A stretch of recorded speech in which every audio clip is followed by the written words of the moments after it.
വചനവർഷം തിരുവചനവർഷം വചനവർഷം തിരുവചനവർഷം നിന്നിൽ വസിച്ചിടാൻ തിരുവചനവർഷം നിന്നിൽ വസിച്ചിടാൻ വചനമാരി പൊഴിക്കണേ ദൈവമേ, തിരുവചനമാക്കി തീർക്കണേ എന്നെ. ദൈവത്തിൻ്റെ തിരുനാമത്തിന് മഹത്വമുണ്ടായിരിക്കട്ടെ. വചനവർഷത്തിൻ്റെ ഭാഗമായി നടത്തുന്ന ബൈബിൾ പഠന പരമ്പരയിലേക്ക് സ്വാഗതം. പൗലോസ് ശ്ലീഹായുടെ നാമത്തിൽ അറിയപ്പെടുന്ന ലേഖനങ്ങളുടെ പഠനം നമ്മൾ തുടരുകയാണ്. ഈ എപ്പിസോഡിൽ പൗലോസ് ശ്ലീഹ തീമോത്തിയോസിന് എഴുതിയ 2 ലേഖനങ്ങളെക്കുറിച്ചുള്ള ചർച്ചയാണ് നമ്മൾ നടത്തുന്നത്. പൗലോസ് ശ്ലീഹായുടെ പേരിൽ പുതിയ നിയമത്തിൽ അറിയപ്പെടുന്ന 13 ലേഖനങ്ങളിൽ വിവിധ സഭാ സമൂഹങ്ങൾക്കും വ്യക്തികൾക്കും എഴുതപ്പെട്ട ലേഖനങ്ങളുണ്ട്. വ്യക്തികളെ അഭിസംബോധന ചെയ്തുകൊണ്ട് 4 ലേഖനങ്ങളാണ് രചിക്കപ്പെട്ടിരിക്കുന്നത്. തിമോത്തിയോസിന് എഴുതിയ 2 ലേഖനങ്ങൾ, തീത്തോസിന് എഴുതിയ ലേഖനം, ഫിലേമോൻ എന്നിവയാണ് ഈ 4 ലേഖനങ്ങൾ. പൗലോസിൻ്റെ പ്രേക്ഷിത യാത്രകളിൽ സഹസഞ്ചാരിയായിരുന്ന തിമോത്തിയോസിന് എഫേസോസിലെ ക്രിസ്തീയ സമൂഹത്തിൻ്റെ അജപാലകൻ എന്നുള്ള ദൗത്യവും പൗലോസ് ശ്ലീഹ ഏൽപ്പിക്കുന്നുണ്ട്. ഈ ലേഖനത്തിൽ തിമോത്തിയോസിന് എഴുതിയ 1-ാം ലേഖനം 1-ാം അധ്യായം 3-ാം വാക്യത്തിൽ അങ്ങനെ തിമോത്തിയോസിനെ അവതരിപ്പിക്കുകയും ചെയ്യുന്നുണ്ട്. താൻ സ്ഥാപിച്ച സഭാ സമൂഹങ്ങൾ വിശ്വാസത്തിൽ ശക്തിപ്പെടുന്നതിനും അവരെ സ്ഥിരപ്പെടുത്തുന്നതിനും പൗലോസ് ശ്ലീഹ എന്നും വ്യത്യസ്തനായിരുന്നു എന്ന് നമുക്കറിയാം. ഈ ഉദ്ദേശത്തോടു കൂടി തന്നെയാണ് നേരിട്ടുള്ള സന്ദർശനം സാധിക്കാതെ വരുന്ന അവസരത്തിൽ പൗലോസ് ശ്ലീഹ സഹപ്രവർത്തകരെ താൻ സ്ഥാപിച്ച സഭാ സമൂഹങ്ങളിലേക്ക് അയക്കുകയും വിശ്വാസം നിലനിർത്തുന്നതിന് ആവശ്യമായ ഉപദേശങ്ങളും നിർദ്ദേശങ്ങളും സഭാമക്കൾക്ക് കത്തുകൾ മുഖേന എഴുതി നൽകുകയും ചെയ്തിരുന്നത്.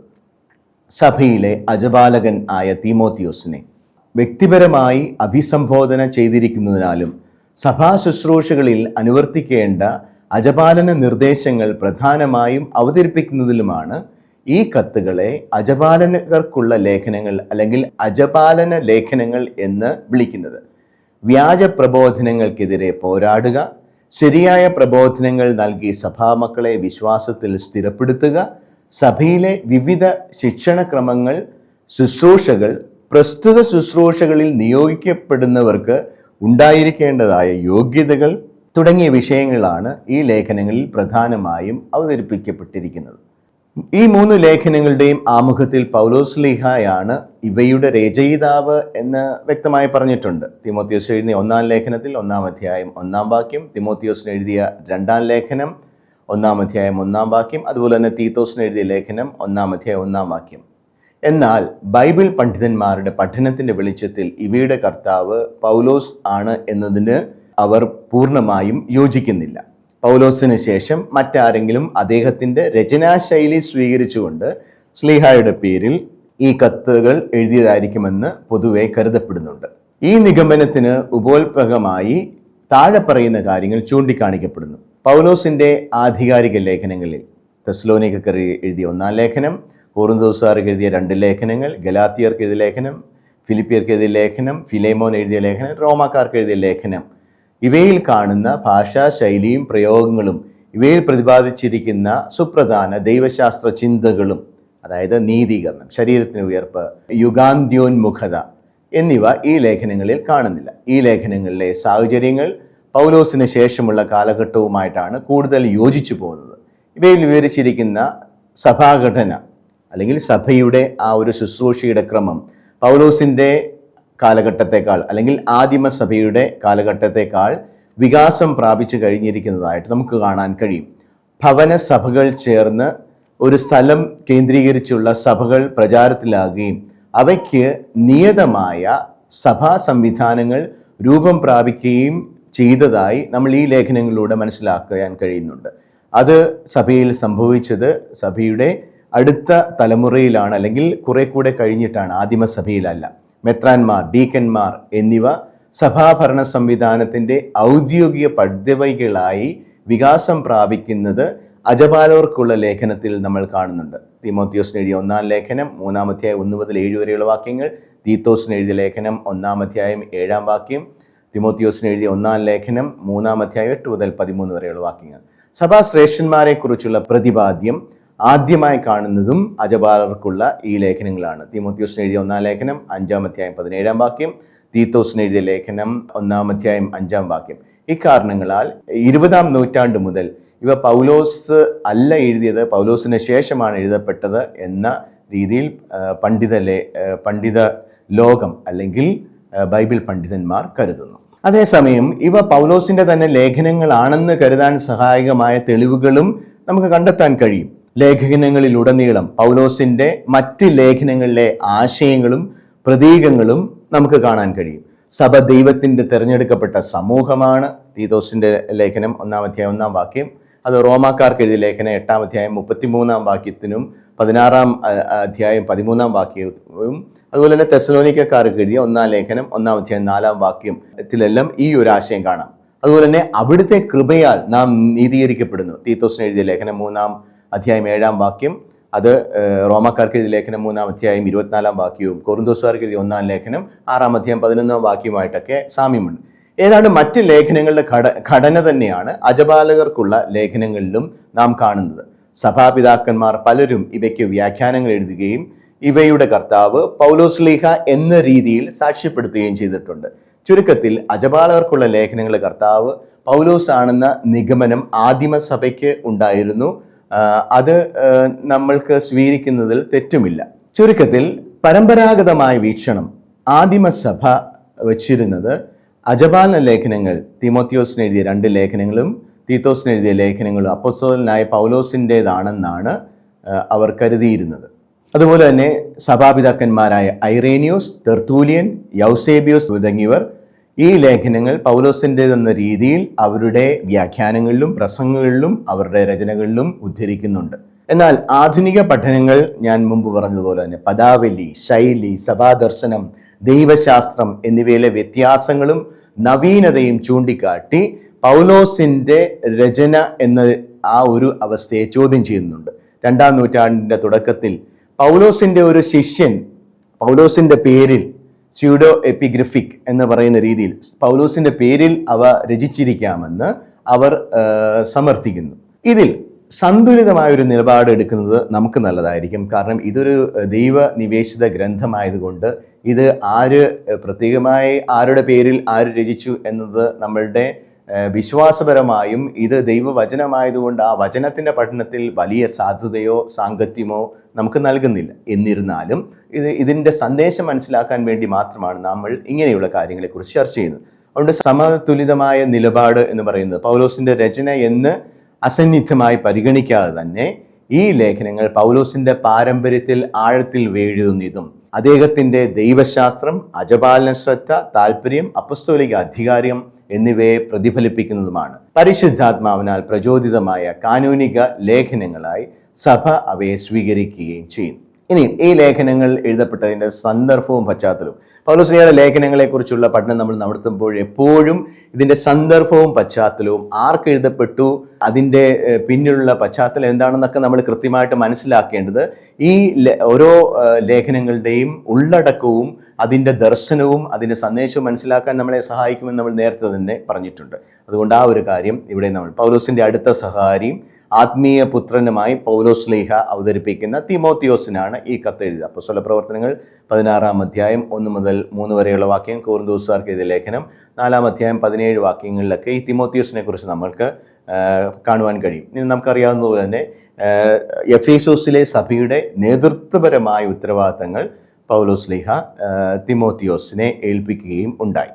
ഇനിയും ഈ കത്തുകളുടെ രചനാ കാലഘട്ടം AD 60 മുതൽ 110 വരെയുള്ള കാലഘട്ടം ഇവയുടെ രചനാ കാലഘട്ടമായി പരിഗണിക്കപ്പെടുന്നുണ്ട്. കാരണം ഇവയുടെ രചനാ കാലഘട്ടം ഇവയുടെ ഗ്രന്ഥകർത്താവുമായിട്ട് അല്ല ഗ്രന്ഥകർത്തൃത്വവുമായിട്ട് ബന്ധപ്പെട്ടാണ് ഇരിക്കുന്നത്.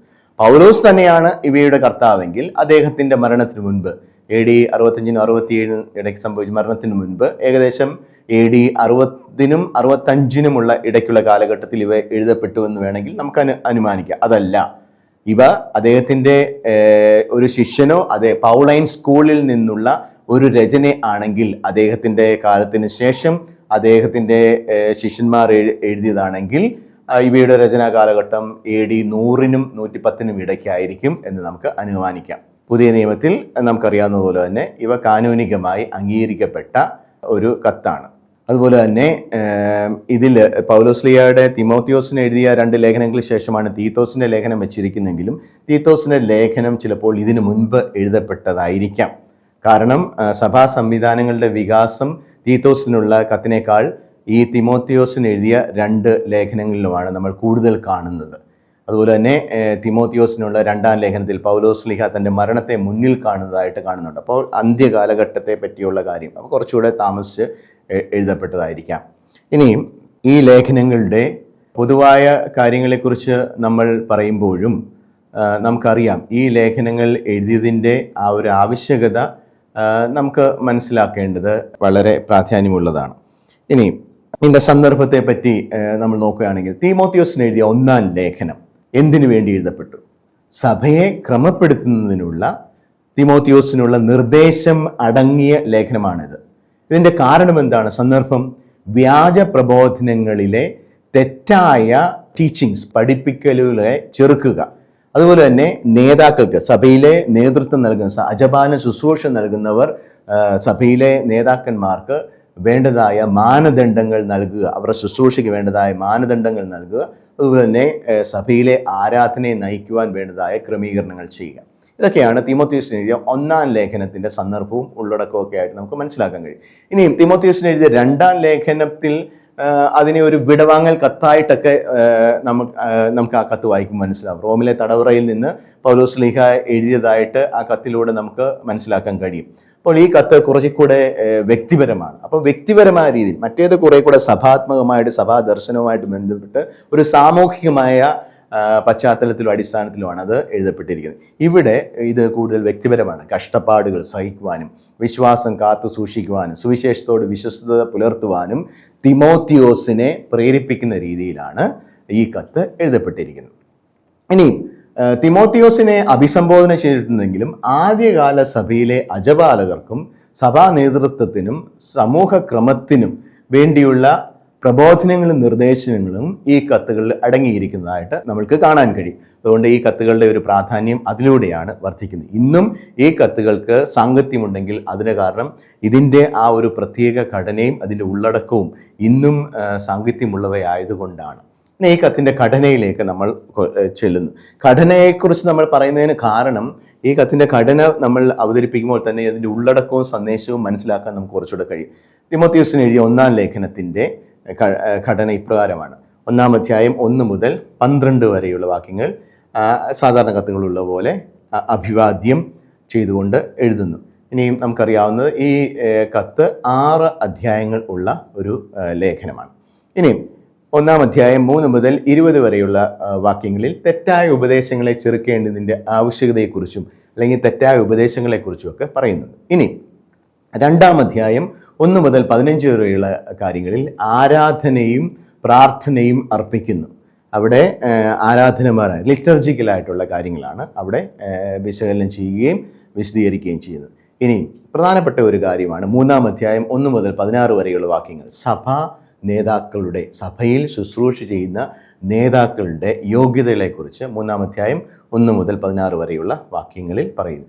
ഇനിയും തെറ്റായ പ്രബോധനങ്ങൾക്കെതിരായിട്ടുള്ള മുന്നറിയിപ്പ് 4-ാം അധ്യായം 1 മുതൽ 16 വരെയുള്ള വാക്യങ്ങൾ നമ്മൾ കാണുന്നുണ്ട്. അതുകൊണ്ട് സത്യവിശ്വാസം, ഓർത്തഡോക്സി നിലനിൽക്കേണ്ടത് ആവശ്യകതയെക്കുറിച്ച്. അപ്പോൾ നമ്മൾ നോക്കുക, ആദിമ സഭയിൽ അങ്ങനെയൊരു വലിയ പ്രതിബന്ധം വന്നില്ല. പക്ഷേ തെറ്റായ ഉപദേശങ്ങൾ അല്ലെങ്കിൽ ഓർത്തഡോക്സിക്കെതിരായിട്ടുള്ള യഥാർത്ഥമായ വിശ്വാസം, ഡോക്ട്രിൻ എതിരായിട്ടുള്ള കാര്യങ്ങൾ സഭയിൽ കടന്നുകൂടുകയും അത് ചിലരൊക്കെ പഠിപ്പിക്കുകയും അതിലേക്ക് മറ്റുള്ളവരെ തെറ്റിദ്ധാരണജനകമായ രീതിയിൽ നടത്തുകയും ചെയ്തതുകൊണ്ടാണ് ഈ കത്തിൽ ഈ ഒരു കാര്യം പ്രത്യേകമായിട്ട് പറയുന്നത്. 4-ാം അധ്യായം 1 മുതൽ 16 വരെയുള്ള വാക്യങ്ങളിൽ ഇതിനെക്കുറിച്ചുള്ള തെറ്റായ ഉപദേശങ്ങൾക്കെതിരായിട്ടുള്ള മുന്നറിയിപ്പ് നൽകുന്നു. ഇനി സഭയിലെ വിവിധ വിഭാഗങ്ങൾക്കുള്ള അല്ലെങ്കിൽ സഭയുടെ ആ ഒരു ദർശനം, നമുക്കറിയാം കുടുംബക്രമത്തെക്കുറിച്ചുള്ള ദർശനങ്ങൾ നമ്മൾ എഫേസ്യർക്കെഴുതിയ ലേഖനവും മറ്റ് ലേഖനങ്ങളിലൊക്കെ നമ്മൾ കണ്ടതുപോലെ തന്നെ ഇവിടെയുമുണ്ട്. 5-ാം അധ്യായം 1 മുതൽ 6-ാം അധ്യായം 2-ാം വാക്യം വരെ സഭയിലെ വിവിധ വ്യക്തികൾക്കും വിഭാഗങ്ങൾക്കുള്ള മാർഗരേഖ അല്ലെങ്കിൽ പെരുമാറ്റക്രമം നമുക്കിവിടെ കാണാൻ കഴിയും. ഇനി അന്തിമ ഉപദേശങ്ങൾ വെച്ച് ഈ ലേഖനം അവസാനിപ്പിക്കുന്നു. സ്നേഹം, വിശ്വാസം, നീതി എന്നിവയെക്കുറിച്ചുള്ള പ്രത്യേക പ്രബോധനങ്ങൾ, അതിൻ്റെ ആവശ്യകത, ക്രിസ്തുവിനെ മാതൃകയാക്കിക്കൊണ്ടുള്ള ആവശ്യകതയെക്കുറിച്ചും അതുപോലെ തന്നെ സമാപന ആശീർവാദവും 6-ാം അധ്യായം 3 മുതൽ 21 വരെയുള്ള വാക്യങ്ങൾ. ഇതാണ് തിമോത്തിയോസിന് എഴുതിയ 1-ാം ലേഖനത്തിൻ്റെ ആ ഒരു ഘടന. ഇനി 2-ാം ലേഖനത്തിന് വലിപ്പം കുറവാണെങ്കിലും, കാരണം 2-ാം ലേഖനം 4 അധ്യായങ്ങളെ ഉള്ളുവെങ്കിലും അതിന് മറ്റൊരു രീതിയിലാണ് അതിനെ നമുക്ക് കാണാൻ കഴിയുന്നത്. ഇതിനകത്തിൽ അഭിവാദ്യവും നന്ദിയും 1-ാം അധ്യായം 1 മുതൽ 1ഉം 2ഉം വാക്യങ്ങൾ അഭിവാദ്യവും നന്ദി അർപ്പിച്ചുകൊണ്ട് 1-ാം അധ്യായം 3 മുതൽ 5 വരെ വാക്യങ്ങളിൽ നമ്മൾ കാണുന്നു. ഇനി ഈ ലേഖനത്തിൻ്റെ ഉള്ളടക്കത്തിനെ നമുക്ക് രണ്ടായിട്ട് തിരിക്കാൻ പറ്റും. 1-ാം അധ്യായം 6 മുതൽ 2-ാം അധ്യായം 13 വരെയുള്ള വാക്യങ്ങളിൽ തിമോത്തിയോസിന് നൽകുന്ന പ്രോത്സാഹനമായിട്ട് നമുക്കത് കാണാൻ കഴിയും. ഇനി 2-ാം അധ്യായം 14 മുതൽ 4-ാം അധ്യായം 8-ാം വാക്യം വരെ നമുക്ക് കാണാൻ കഴിയുന്നത് തിമോത്തിയോസിനും എതിരാളികൾക്കും നൽകുന്ന നിർദ്ദേശങ്ങൾ. അത് നമുക്ക് അവിടെ കാണാൻ കഴിയും.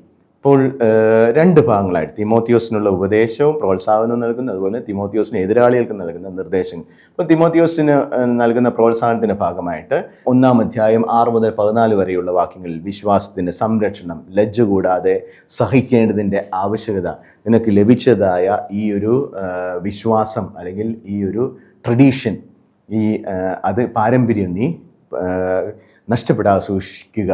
അതുപോലെ തന്നെ ഇതിന് വേണ്ടതായ മാതൃകകൾ എന്ന രീതിയിൽ 1-ാം അധ്യായം 15 മുതൽ 18 വരെയുള്ള വാക്യങ്ങൾ പറയുന്നുണ്ട്. ഇനി പിന്നെ ക്രിസ്തുവിൻ്റെ പടയാളിയായിട്ട് സുവിശേഷത്തിന് വേണ്ടി സഹിക്കേണ്ടതിൻ്റെ ആവശ്യകതയെക്കുറിച്ച് 2-ാം അധ്യായം 1 മുതൽ 13 വരെയുള്ള വാക്യങ്ങളിൽ പറയുന്നു. അപ്പോൾ ഇത് തിമോത്തിയോസിന് കൊടുക്കുന്ന ഒരു പ്രോത്സാഹന ഉപദേശം. ഇനിയും തിമോത്തിയോസിന് എതിരാൾക്കും, അതായത് മുന്നറിയിപ്പും തെറ്റായ പ്രബോധനങ്ങൾക്ക് എതിരായിട്ടുള്ള ചില കാര്യങ്ങളെക്കുറിച്ച് പറയുന്നു. 2-ാം അധ്യായം 14 മുതൽ 4-ാം അധ്യായം 8-ാം വാക്യം വരെ.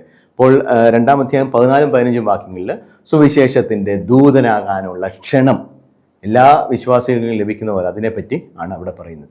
അതുപോലെ തന്നെ തിമോത്തിയോസ് എന്ന് പറയുന്നത് സത്യ ഉപദേശത്തിൻ്റെ, സത്യവിശ്വാസത്തിൻ്റെ, ഓർത്തഡോക്സി, ശരിയായ ഡോക്ട്രിൻ്റെ ആ ഒരു പ്രതീകമായിട്ട് തിമോത്തിയോസിൻ്റെ എതിരാളികളായിട്ടുള്ളവരെ ഇതിന് തെറ്റായ വ്യാജപ്രബോധകർ എന്നുള്ള രീതിയിൽ, വ്യാജപ്രബോധനങ്ങളുടെ വക്താക്കൾ എന്ന രീതിയിൽ, അല്ലെങ്കിൽ സത്യവിശ്വാസത്തിനെതിരായി പ്രവർത്തിക്കുന്ന രീതിയിൽ അവതരിപ്പിക്കുന്നു. 2-ാം അധ്യായം 14 മുതൽ 26 വരെയുള്ള വാക്യങ്ങൾ അവർ തമ്മിലുള്ള വൈവിധ്യങ്ങളും അവിടെ അവതരിപ്പിക്കുന്നുണ്ട്.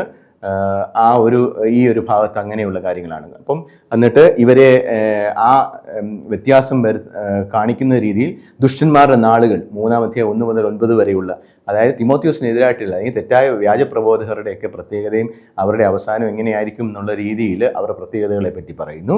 അതുപോലെ തന്നെ യുഗാന്തത്തെ പറ്റിയുള്ള തെറ്റായ ഉപദേശങ്ങളാണ് 3-ാം അധ്യായം 10-ാം വാക്യം തൊട്ട് 17-ാം വാക്യം വരെ കാണുന്നത്. അത് ശരിയായ ഉപദേശങ്ങളല്ല, ഇതല്ല ശരിക്കും കർത്താവിൻ്റെ 2-ാം വരവ് അല്ലെങ്കിൽ ലോകാവസാനത്തെക്കുറിച്ചുള്ള കാര്യങ്ങളിൽ വരേണ്ടത്, ഇതല്ല നമ്മുടെ വിശ്വാസം എന്ന രീതിയിൽ 3-ാം അധ്യായം 10 മുതൽ 17 വരെയുള്ള വാക്യങ്ങൾ പറയുന്നു. ഇനിയും വിശ്വാസത്തിൻ്റെ അന്തിമ സാക്ഷ്യം, അത് യഥാർത്ഥ വിശ്വാസത്തിന് അടിസ്ഥാനമായിട്ട് അന്തിമ സാക്ഷ്യം കൊടുക്കേണ്ട കാര്യത്തെക്കുറിച്ച് 4-ാം അധ്യായം 1 മുതൽ 8 വരെയുള്ള വാക്യങ്ങൾ പറയുന്നു. ഇനിയും അന്തിമ നിർദ്ദേശങ്ങൾ വെച്ച് കൺക്ലൂഡിംഗ് പാർട്ട്, ഈ ലെറ്ററിൻ്റെ കൺക്ലൂഡിംഗ് പാർട്ടായിട്ടാണ് 4-ാം അധ്യായം 9 മുതൽ 22-ാം വാക്യം വരെ കാണുന്നു. അപ്പോൾ പൗലോസ്ലീഹ തിമോത്തിയോസിന് എഴുതിയ 2 ലേഖനങ്ങളുടെയും ആ ഒരു ഘടന നമ്മളിവിടെ അവതരിപ്പിച്ചിട്ട് ഈ 2 ലേഖനങ്ങളിൽ നമ്മൾ ഒരുമിച്ച് കാണാൻ കഴിയും.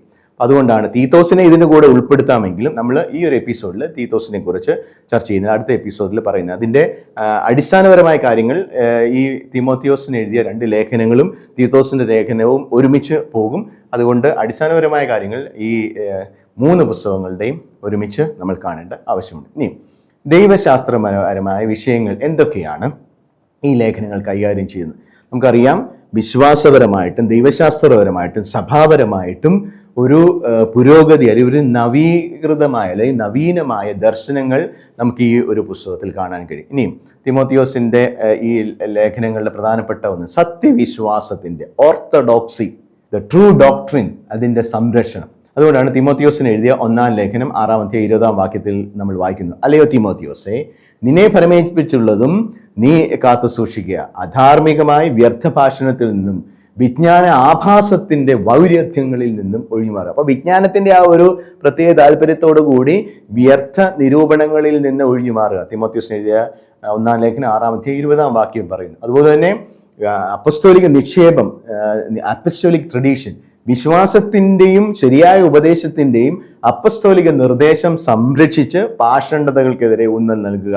മണ്ടത്തരവും അർത്ഥശൂന്യമായ വിവാദങ്ങൾ ഒഴിവാക്കുക. തിമോത്തിയോസിന് എഴുതിയ 2-ാം ലേഖനം 2-ാം അധ്യായം 23 മുതൽ 26 വരെയുള്ള വാക്യങ്ങൾ ഇത് കാണാം. പരാമർശിച്ചിരിക്കുന്ന തെറ്റ് പുനരുത്ഥാനം സംഭവിച്ചു കഴിഞ്ഞു എന്നുള്ള ചിലരുടെ അവകാശവാദമാണ്. ഇത് ഞാൻ പിന്നീട് ഇതിനെക്കുറിച്ച് പറയുന്നതായിരിക്കും. തിമോത്തിയോസിന് എഴുതിയ 2-ാം ലേഖനം 2-ാം അധ്യായം 18-ാം വാക്യം. അപ്പോൾ അജപാലനങ്ങളിൽ അല്ലെങ്കിൽ അജപാലന ലേഖനങ്ങളിൽ ചൂണ്ടിക്കാണിച്ചിരിക്കുന്ന ചില വ്യാജ ഉപദേഷ്ടാക്കൾ വ്യക്തമായി മോശയുടെ നിയമവും യഹൂദ ആചാരങ്ങളും അടിച്ചേൽപ്പിക്കാൻ നേതൃത്വം നൽകുന്ന യഹൂദ മതവൽക്കരണത്തിൻ്റെ വക്താക്കളാണ്. അപ്പോൾ തിമോത്തിയോസിന് എഴുതിയ 1-ാം ലേഖനം 1-ാം അധ്യായം 7-ാം വാക്യം, തീത്തോസിൻ്റെ ലേഖനം 3-ാം അധ്യായത്തിൽ നമ്മളത് കാണാൻ കഴിയും. എന്താണ് ഈ സത്യവിശ്വാസത്തിനെതിരായിട്ടുള്ള കാര്യങ്ങൾ അല്ലെങ്കിൽ സത്യ ഉപദേശത്തിനെതിരായിട്ടുള്ള കാര്യങ്ങൾ, ഡോക്ട്രിൻ, ട്രൂ ഡോക്ട്രിനെതിരായിട്ടുള്ള, ഓർത്തഡോക്സിക്ക് എതിരായിട്ടുള്ള കാര്യങ്ങൾ? ഒന്ന്, യഹൂദ ജുഡേസേഴ്സ്, അവർ നിയമത്തിന് അടിസ്ഥാനമായിട്ട് ജീവിച്ചാൽ മതി, ജീവിക്കണമെന്ന് പറയുന്ന ആ ഒരു അവരുടെ ആചാരങ്ങളും ഒക്കെ കാര്യങ്ങൾ. അതുപോലെ തന്നെ ഈ 3 ലേഖനങ്ങളിലും പരാമർശിക്കുന്ന വ്യാജ പ്രബോധനങ്ങൾ അല്ലെങ്കിൽ ഐതിഹ്യങ്ങൾ, കെട്ടുകഥകൾ, മിത്സ്, ഇതൊക്കെ യഹൂദ മതവുമായിട്ട് ബന്ധപ്പെടുത്തിയുള്ള കാര്യങ്ങളാണ്. അത് തിമോത്തിയോസിന് എഴുതിയ 1-ാം ലേഖനം 1-ാം അധ്യായം 4-ാം വാക്യം, തീത്തോസിന് എഴുതിയ ലേഖനം 1-ാം അധ്യായം 14-ാം വാക്യം, തിമോത്തിയോസിന് എഴുതിയ 2-ാം ലേഖനം 4-ാം അധ്യായം 4-ാം വാക്യം. അതുപോലെ തന്നെ അനന്തമായ വംശാവലി. നമുക്കറിയാലോ, യഹൂദന്മാർക്ക് അവരുടെ ഇലക്ഷൻ തിയോളജി അല്ലെങ്കിൽ അവർ തിരഞ്ഞെടുക്കപ്പെട്ടവരുടെ അവരുടെ ജനനം കൊണ്ടാണ് ഏത് വംശത്തിലാണ് ജനിക്കുന്നത് എന്നതനുസരിച്ച്. അതുകൊണ്ട് വംശാവലിക്ക് വലിയ പ്രാധാന്യമുണ്ട്. നമ്മൾ മത്തായിയുടെ സുവിശേഷത്തെ പറ്റി പഠിച്ചപ്പോൾ അത് മനസ്സിലാക്കി കാണും. അപ്പോൾ ഇവിടെ അനന്തമായി ഈ വംശാവലിയെ പറ്റിയും പറയുന്നുണ്ട്. തിമോത്തിയോസിന് 1-ാം ലേഖനം 1-ാം അധ്യായം 4-ാം വാക്യം, തീത്തോസിന് എഴുതിയ ലേഖനം 3-ാം അധ്യായം 9-ാം വാക്യവും. അതുപോലെ തന്നെ ഭക്ഷണത്തെക്കുറിച്ചുള്ള നിർദ്ദേശങ്ങൾ, തിമോത്തിയോസിന് എഴുതിയ 1-ാം ലേഖനം 4-ാം അധ്യായം 3 മുതൽ 5 വരെ വാക്യങ്ങൾ. ഇവയെല്ലാം മനുഷ്യരെ അവരുടെ വിശ്വാസത്തിൽ വളരാൻ അനുവദിക്കാതെ ഇതിനെ ഈ യഹൂദ മതത്തിൻ്റെതായ ആചാരങ്ങളുമായിട്ട് ബന്ധപ്പെടുത്തി ഒരു യഹൂദ മതവൽക്കരണം ആയിട്ട് ബന്ധപ്പെടുത്തിയാണ് ഈ തെറ്റായ ഉപദേശങ്ങളും ധാരണകളുമായിട്ട് വരുന്നത്. ഇതിനെക്കുറിച്ചാണ് ഇവിടെ ഈ ലേഖനങ്ങളിൽ മുന്നറിയിപ്പ് നൽകുന്നത്. ഇനി ചില നമ്മൾ മുമ്പ് വായിച്ചപ്പോൾ കണ്ടല്ലോ, ബൗദ്ധികമായ ജ്ഞാനസംബന്ധമായ അബദ്ധജടിലങ്ങളായ കാര്യങ്ങൾ കൊണ്ട് നിങ്ങൾ തെറ്റിദ്ധരിക്കരുത്. ഈ 3 ലേഖനങ്ങളിലും വ്യാജ ഉപദേഷ്ടാക്കളെയും പരാമർശിക്കുന്നുണ്ട്. ഈ വ്യാജ ഉപദേഷ്ടാക്കൾ ഒന്നുകിൽ ജുഡേസേഴ്സ് ആകാം, അല്ലെങ്കിൽ പ്രീ ഗ്നോസ്റ്റിക്, നമ്മൾ നേരത്തെ കണ്ടതായത് ഗ്നോസ്റ്റിക്, ജ്ഞാനത്തിൻ്റെ ആ പ്രാധാന്യം നൽകിക്കൊണ്ട്. ഗ്നോസ്റ്റിക്സിസം ഈ സമയത്ത് വന്നിട്ടില്ല. അതുകൊണ്ട് ഗ്നോസ്റ്റിസത്തിൻ്റെ മുന്നോടിയായിട്ടുള്ള ആ ഒരു ചിന്ത, ജ്ഞാനത്തിന് വില മതിക്കുന്ന, കൊളോസ്സുകാർക്ക് എഴുതിയ ലേഖനത്തിൽ നമ്മളിത് കണ്ടാണ്. അപ്പോൾ അങ്ങനെയുള്ള കാര്യങ്ങൾ പരാമർശിക്കുന്ന വ്യക്തികൾ, ഇവരുടെ പ്രത്യേകത എന്താണ്? തിമോത്തിയോസിന് എഴുതിയ 1-ാമത്തെ ലേഖനം 4-ാം അധ്യായം 3-ാം വാക്യത്തിൽ ഇവർ വിവാഹത്തെ വിലക്കുന്നു. അതിൻ്റെ ഒന്നും ആവശ്യമില്ല. വിശ്വാസികളുടെ പുനരുത്ഥാനം ഇതിനകം നടന്നിട്ടുണ്ട്. തിമോത്തിയോസിന് എഴുതിയ 2-ാം ലേഖനം 2-ാം അധ്യായം 18-ാം വാക്യം. അതുപോലെ തന്നെ യഥാർത്ഥ ഉപദേശത്തിനുള്ള മാർഗനിർദ്ദേശം തിരുവെഴുത്തിലുണ്ട്. തിമോത്തിയോസിന് എഴുതിയ 2-ാം ലേഖനം 3-ാം അധ്യായം 16-17 വാക്യങ്ങൾ ഉപയോഗിച്ചുകൊണ്ടാണ് ഇതിനെ, അതായത് ഈ വ്യാജ ഉപദേഷ്ടാക്കൾ, അത് ചിലപ്പം യഹൂദ മതം അടിച്ചേൽപ്പിക്കാൻ പരിശ്രമിക്കുന്നവരാകാം, അല്ലെങ്കിൽ ജ്ഞാനവാദം അടിച്ചേൽപ്പിക്കാൻ പരിശ്രമിക്കുന്നവരാകാം, വിശ്വാസികളുടെ പുനരുത്ഥാനം, കർത്താവിൻ്റെ 2-ാമത്തെ വരവൊക്കെ നേരത്തെ നടന്നു കഴിഞ്ഞു, അല്ലെങ്കിൽ പുനരുത്ഥാനം നടന്നു കഴിഞ്ഞു എന്ന് പറഞ്ഞ്, അല്ലെങ്കിൽ 2-ാമത്തെ വരവിന് വേണ്ടി നിൽക്കുന്നവർ, അവരെ ഒരു പ്രത്യേക രീതിയിലുള്ള അസെറ്റിസം അവർ പറയുന്നതുകൊണ്ട് വിവാഹത്തെയൊക്കെ വിലക്കുന്ന ഈ വ്യക്തികൾ, അവരാണ് ഒരു വ്യാജ ഉപദേഷ്ടാക്കൾ എന്ന് പറയുന്നത്. അതുപോലെ തന്നെ സത്യവിശ്വാസത്തിൻ്റെ പഠിപ്പിക്കലിനും തെറ്റായ പഠിപ്പിക്കലിനും തമ്മിലുള്ള വ്യക്തമായ വ്യത്യാസവും ഈ ലേഖനങ്ങളിലൂടെ നമുക്ക് കാണാൻ കഴിയും. അതെന്താണെന്നുള്ളത് നമുക്ക് ഇതിൻ്റെ പിന്നാലെ നമുക്ക് മനസ്സിലാകും. അപ്പോൾ സത്യോപദേശത്തിൻ്റെ സംരക്ഷണമാണ് ഈ ലേഖനങ്ങളുടെ പ്രധാന ചിന്താവിഷയം. അത് നമുക്ക് തിമോത്തിയോസിന് എഴുതിയ 1-ാം ലേഖനം 1-ാം അധ്യായം 3 മുതൽ 7 വരെയുള്ള വാക്യങ്ങൾ, 4-ാം അധ്യായം 1-ാം വാക്യം തൊട്ട് 5-ാം വാക്യം വരെ, തിമോത്തിയോസിന് എഴുതിയ 2-ാം ലേഖനം 1-ാം അധ്യായം 13-ഉം 14-ഉം വാക്യങ്ങളിൽ നമുക്ക് സത്യോപദേശത്തിൻ്റെ സംരക്ഷണം. എന്തുകൊണ്ട്? ഡിപ്പോസിറ്റ് ഓഫ് ഫെയ്ത്ത്, അത് അപ്പോസ്തലന്മാരിലൂടെ നിങ്ങൾക്ക് ലഭിച്ചതായ വലിയൊരു നിക്ഷേപമാണ്, വിശ്വാസത്തിൻ്റെ നിക്ഷേപം. ഇത് കൈമാറേണ്ട ഒരു പാരമ്പര്യമാണ്, ട്രഡീഷൻ, അപ്പസ്റ്റോലിക് ട്രഡീഷൻ, സസഷൻ, ഇത് കൈമാറേണ്ടത് ഒരു പാരമ്പര്യമാണ് എന്ന രീതിയിൽ ഇത് അവതരിപ്പിക്കപ്പെടുന്നു. അപ്പോൾ അതാണ് ഈ ഒരു ലേഖനത്തിന് മുഖ്യ വിഷയം. അനേകം സാക്ഷികളുടെ മുൻപിൽ വെച്ച് എന്നിൽ നിന്ന് കേട്ടവ മറ്റുള്ളവരെ കൂടി പഠിപ്പിക്കുവാൻ കഴിവുള്ള വിശ്വസ്തരായ ആളുകൾക്ക് നീ അത് പകർന്നു കൊടുക്കുക. തിമോഥെയോസിന്റെ 2-ാം ലേഖനം 2-ാം അധ്യായം 2-ാം വാക്യം. ഇത് അപ്പസ്തോലിക പാരമ്പര്യവും സഭാ പാരമ്പര്യവും ഉറപ്പിക്കുന്നു. ഒരു സസഷൻ, യേശുവിൽ നിന്ന് അപ്പസ്തോലന്മാരിൽ നിന്ന് അടുത്ത തലമുറയിലേക്ക് ഇതാക്കുന്ന, അങ്ങനെ ആ സഭയുടെ സസഷൻ ഇതിന് തടസ്സം വന്നു കഴിഞ്ഞാൽ അത് സത്യമായ ഒരു പാരമ്പര്യമല്ല, സത്യവിശ്വാസമല്ല എന്നുള്ള രീതിയിൽ വരും. ഇത് നമുക്ക് നമ്മളുടെ സഭാപരമായ ദർശനങ്ങളുടെ ഭാഗമായിട്ട് വളരെ പ്രാധാന്യമുള്ളതാണ്. അപ്പസ്തോലിക പാരമ്പര്യവും സഭാ പാരമ്പര്യവും മുറിവ് കൂടാതെ അല്ലെങ്കിൽ മുടക്കം കൂടാതെ അത് ബ്രേക്ക് ചെയ്യാതെ ഉള്ള അതിൻ്റെ ഒരു പ്രാധാന്യം അതങ്ങനെ കൊടുക്കേണ്ടതെന്ന് ആവശ്യം. ഇനിയും സത്യോപദേശത്തെ പറ്റി എന്താണ് ഡോക്ട്രിൻ, ട്രൂ ഡോക്ട്രിൻ, എന്താണ് ഓർത്തഡോക്സി എന്നുള്ള കാര്യത്തെപ്പറ്റി ഈ ലേഖനങ്ങൾ നമുക്ക് നല്ലൊരു ദർശനം നൽകുന്നു എന്ന് ഞാൻ പറഞ്ഞല്ലോ. അതിനെക്കുറിച്ച് നമുക്കൊന്ന് കാണാൻ കഴിയും. തിമോത്തിയോസിനുള്ള അതുപോലെ തന്നെ തീത്തോസിനുള്ള ഈ ലേഖനങ്ങളിൽ പൗലോസ് ശ്ലീഹ യഥാർത്ഥ വിശ്വാസത്തിൻ്റെ, ഉപദേശത്തിൻ്റെ അല്ലെങ്കിൽ ട്രൂ ഡോക്ട്രിൻ, ഓർത്തഡോക്സിയെ പറ്റി പറയുന്നുണ്ട്. അപ്പോൾ അതിൻ്റെ ഒന്നാമത്തെ പ്രത്യേകത, രക്ഷകനായ ദൈവം എന്ന പ്രത്യേക പദപ്രയോഗം പിതാവിനും ക്രിസ്തുവിനും ബാധകമാണ്. അല്ലെങ്കിൽ ക്രിസ്തു ദൈവമാണെന്ന് അവതരിപ്പിക്കുന്ന ആ തലത്തിലേക്ക് ആ ഒരു ദർശനം കൃത്യതയോടുകൂടി വരും. അതാണ് സത്യവിശ്വാസം. തീത്തോസിന് എഴുതിയ ലേഖനം 1-ാം അധ്യായം 3-ാം വാക്യം, 2-ാം അധ്യായം 10-ാം വാക്യം, 13-ാം വാക്യം. അതുപോലെ തന്നെ തിമോത്തിയോസിന് എഴുതിയ 2-ാം ലേഖനം 1-ാം അധ്യായം 1-ാം വാക്യം, തീത്തോസിന് എഴുതിയ ലേഖനം 1-ാം അധ്യായം 4-ാം വാക്യം, 2-ാം അധ്യായം 13-ാം വാക്യം. ഇവിടെ അത് കൃത്യമായിട്ട് പറയുന്നു. അതായത് ക്രിസ്തു ദൈവമാകുന്നു, അല്ലെങ്കിൽ രക്ഷകൻ ആയ ദൈവം ക്രിസ്തുവാണ്, അല്ലെങ്കിൽ ക്രിസ്തുവാണ് രക്ഷകനായ ദൈവം എന്നുള്ള ആ ഒരു ബോധ്യം, ഇത് അതായത് യഥാർത്ഥ വിശ്വാസത്തിന്റെ ഭാഗമാണ്, അതിൻ്റെ സവിശേഷതയാണ്. ഇനി ദൈവം എന്ന സ്ഥാനം പുത്രനും ബാധകമാണ്. തീത്തോസിന് എഴുതിയ ലേഖനം 2-ാം അധ്യായം 13-ാം വാക്യം. അതുപോലെ തന്നെ ഇത് ക്രിസ്തു ദൈവമാകുന്നു എന്നുള്ള ആ ഒരു കാര്യം കുറച്ചുകൂടെ ആ ദൈവശാസ്ത്രം വളർന്നപ്പോൾ അത് വന്നതാണ്. റോമാക്കാർക്ക് എഴുതിയ ലേഖനം 9-ാം അധ്യായം 5-ാം വാക്യത്തിൽ നമ്മൾ കാണുന്നുണ്ട്. ഹെബ്രായർക്ക് എഴുതിയ ലേഖനം 1-ാം അധ്യായം 8-ഉം 9-ഉം വാക്യത്തിൽ കാണുന്നുണ്ട്. യോഹന്നാന്റെ സുവിശേഷത്തിൽ 1-ാം അധ്യായം 1-ാം വാക്യം, 18-ാം വാക്യം, 20-ാം അധ്യായം 28-ാം വാക്യം. അതുപോലെ തന്നെ പത്രോസിന്റെ 2-ാം ലേഖനം 1-ാം അധ്യായം 1-ാം വാക്യത്തിൽ ഇത് കാണുന്നത്. അപ്പോൾ സത്യമായ ഉപദേശം എന്ന് പറഞ്ഞു കഴിഞ്ഞാൽ ക്രിസ്തുവിന്റെ മരണവും പുനരുത്ഥാനവും അടിസ്ഥാനപ്പെടുത്തി, അല്ലെങ്കിൽ ട്രൂ ഡോക്ട്രിൻ എന്ന് പറയുന്നത്, ഓർത്തഡോക്സി എന്ന് പറയുന്നത് ക്രിസ്തുവിൻ്റെ മരണവും പുനരുത്ഥാനവും അടിസ്ഥാനമാക്കി ദൈവമായ ക്രിസ്തു രക്ഷകനാകുന്നു, മനുഷ്യനായ ക്രിസ്തു രക്ഷകനായ ദൈവമാകുന്നു എന്നുള്ള ആ ഒരു ബോധ്യം. ഇനി 3-ാമത്തെ പോയിന്റായിട്ട് നമ്മൾ കാണുന്നത് ഈ വിശ്വാസം എന്ന് പറയുന്നതിൻ്റെ ആ ഒരു വളർച്ച. ക്രിസ്തു മനുഷ്യനുമായിട്ടുള്ള സജീവമായ ഒരു ബന്ധമായും അത് നീതീകരണത്തിൻ്റെ അടിസ്ഥാനമായും ആണ് വിശ്വാസം മറ്റ് ലേഖനങ്ങളിൽ അവതരിപ്പിക്കപ്പെടുന്നത്, അല്ലെങ്കിൽ മുൻപെഴുതിയ ലേഖനങ്ങളിൽ അവതരിപ്പിക്കുന്നു. എന്നാൽ ഈ ലേഖനങ്ങളിൽ സത്യ ഉപദേശം അല്ലെങ്കിൽ ഓർത്തഡോക്സി, ട്രൂ ഡോക്ട്രിൻ എന്നതിനെ വിശ്വാസത്തിന്റെ പര്യായമായിട്ട് സ്വീകരിച്ചിരിക്കുന്നു. അപ്പോൾ വിശ്വാസം നിലനിർത്തുക എന്നുള്ളത് ക്രിസ്തു മനുഷ്യനുമായിട്ടുള്ള ആ ഒരു ബന്ധം, റിലേഷൻഷിപ്പ് ബേസ് ചെയ്ത് വിശ്വാസത്തെ കാണുന്ന തലത്തിൽ നിന്ന് ബോധ്യങ്ങളെയും പഠിപ്പിക്കലിനെയും ബേസ് ചെയ്ത് വിശ്വാസത്തെ കാണുന്ന തലത്തിലേക്ക് കൂടെ വന്നിരിക്കുന്നു. അപ്പോൾ സത്യമായ പ്രബോധനങ്ങളെ പിൻചൊല്ലുകയും അത് പഠിപ്പിക്കുകയും അത് സ്വീകരിക്കുകയും അതിൽ വളരുകയും ചെയ്യുന്നതാണ് വിശ്വാസം നിലനിർത്തുക, അല്ലെങ്കിൽ വിശ്വാസം എന്നുള്ള ആ ഒരു, അതായത് സത്യോപദേശവും വിശ്വാസം. അപ്പോൾ കാതോലികവും ശ്ലൈഹികവും ഏകവും വിശുദ്ധവുമായ സഭ എന്ന് പറയുന്നത് പോലെ തന്നെ വിശ്വാസത്തിൻ്റെ ആ ഒരു അടിസ്ഥാനം യഥാർത്ഥമായ പ്രബോധനങ്ങളിൽ അടിസ്ഥാനപ്പെട്ടിരിക്കുന്നു എന്നുള്ളതും ഈ ലേഖനങ്ങളോട് നമ്മൾ കാണാൻ കഴിയും. അതിനു മുൻപ് അത് ക്രിസ്തുവുമായിട്ടുള്ള വ്യക്തിപരമായ ഒരാളുടെ ബന്ധത്തിൽ ആയിരുന്നു വിശ്വാസം എന്ന് പറയുന്ന കാര്യം നിലനിന്നിരുന്നത്.